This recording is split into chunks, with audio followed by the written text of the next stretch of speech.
In 1978, a team of scientists surrounded an ancient linen cloth, expecting to find brush strokes. Instead, they found something that should not exist. The image was not painted, it was not dyed, it was not burned or photographed. It contained three-dimensional data that no medieval forger could have possibly created. But here is the catch. When they analyzed the bloodstains, they discovered something that should have been impossible. The blood was still red, 2,000 years old, and it had never darkened. That single discovery made a Jewish skeptic spend the next 40 years defending the burial cloth of Jesus Christ. His name was Barry Schwartz, and what he uncovered still cannot be explained by modern science. The reluctant witness.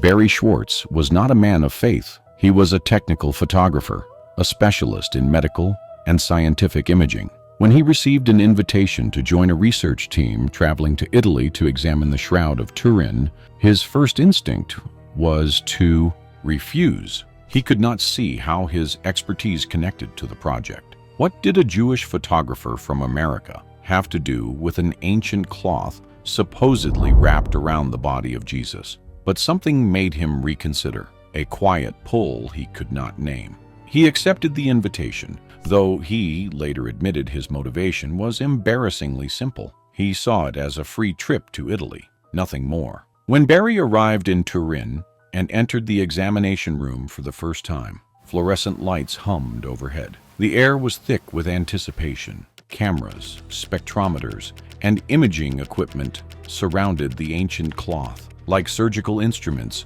awaiting an operation. Barry assumed the examination would be brief. He expected to find brush strokes within minutes, photograph the obvious forgery, and close the case before dinner. He leaned in close, adjusted his lens, and studied the surface of the linen. The room went silent. There were no brush strokes. There was no paint. Barry pulled back and checked his equipment. He looked again. The image on the cloth defied every explanation he had ever learned, and that was only the beginning. 5 days in the dark. The research team worked 5 days and nights with almost no sleep. The hum of machinery filled the room around the clock. Physicists, chemists, and imaging specialists ran test after test while Barry photographed every inch of the cloth, capturing details invisible to the naked eye. The tension was suffocating. Every new result deepened the mystery. The team systematically eliminated every known method of image creation. It was not a painting. There were no pigments, no dyes, no artistic medium of any kind. It was not a scorch mark from heat or fire. It was not a photograph, because the technology to create such an image did not exist in the medieval period or even centuries later. The image existed only on the topmost fibers of the linen, a superficial discoloration so precise, so impossibly detailed, that no known process could replicate it. And then came the discovery that silenced the room entirely. When processed through NASA imaging technology, the flat cloth revealed three-dimensional depth, contours, spatial data, information that no painting, no photograph, no artistic technique in human history could ever produce. Don Lynn, the NASA imaging expert who had worked on the Voyager and Galileo missions, stood beside Barry during those sleepless nights. During a quiet moment, Barry asked him a question that had been gnawing at his mind. "Why am I here? Why would you want a Jewish guy on this team?" Lynn looked at him and smiled. Jesus was Jewish too. Maybe God wanted one of his chosen people on the team. Barry laughed nervously, but Lynn was not joking. "Go to Turin," Lynn told him. "Do your best work, and trust that the bigger purpose will reveal itself in time." Those words kept Barry on the team, and they would echo in his mind for the next 4 decades. If this mystery is pulling you in, hit that subscribe button, because what we are about to reveal changes everything. The blood that never darkened. After 3 years of exhaustive testing, the team published their findings in peer-reviewed scientific journals. Every claim was scrutinized. Every result was challenged. And yet, no one could explain how the image was formed. But Barry still was not convinced.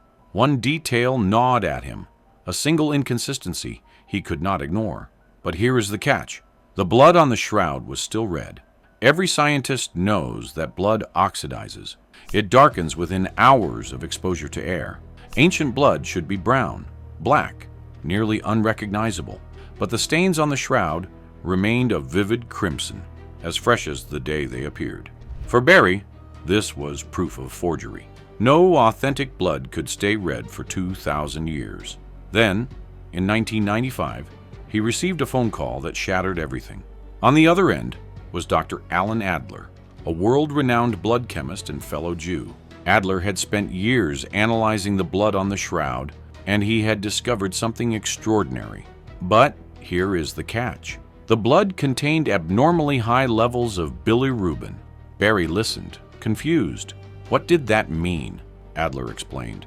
When a human body is subjected to extreme trauma, severe beating, whipping, prolonged torture, the liver releases massive amounts of bilirubin into the bloodstream.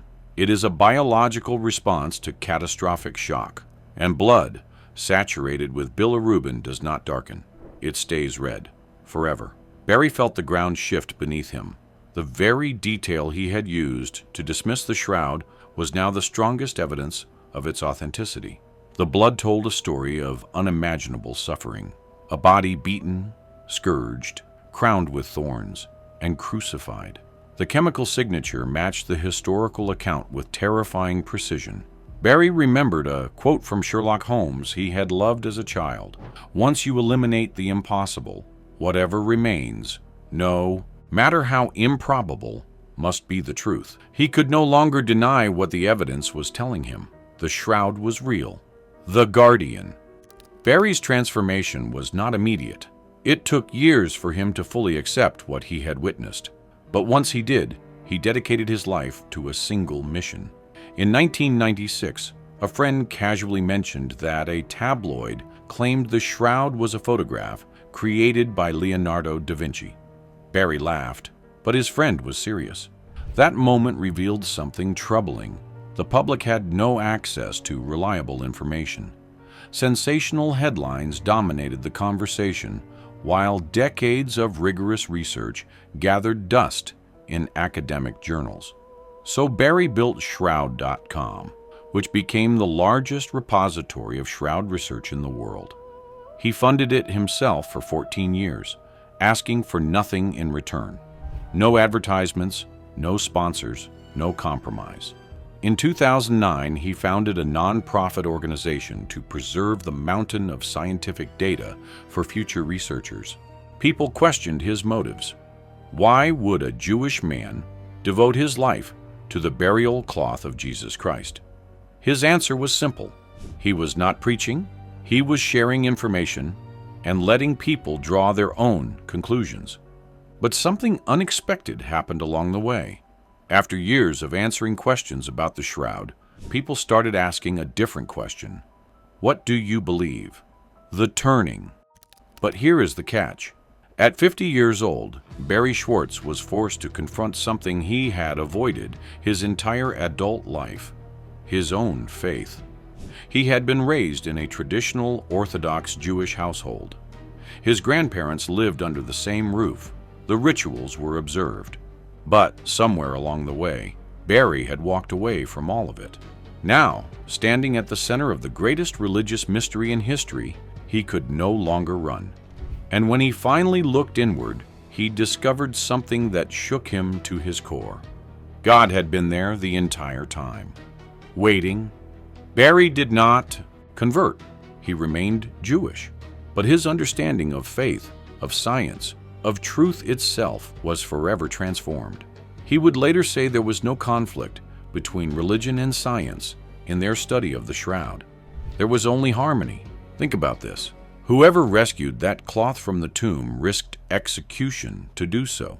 The punishment for disturbing a Roman crucifixion site was death. Would you take that risk for an ordinary man? Or would you take it for someone you believe to be the Messiah? Barry Schwartz spent over 40 years searching for answers. What he found was an image science cannot explain, wrapped in blood that chemistry says should have darkened centuries ago. But it never did. The shroud still rests in Turin. The questions remain unanswered. So here is the real question. If the blood tells the truth, if the science holds up, if every natural explanation has been eliminated, what are you left with? And more importantly, what are you willing to believe when the evidence is staring you in the face? If this story made you question what you thought you knew, drop your thoughts in the comments. And if you want more investigations into history's greatest mysteries, subscribe and hit the bell so you do not miss the next one.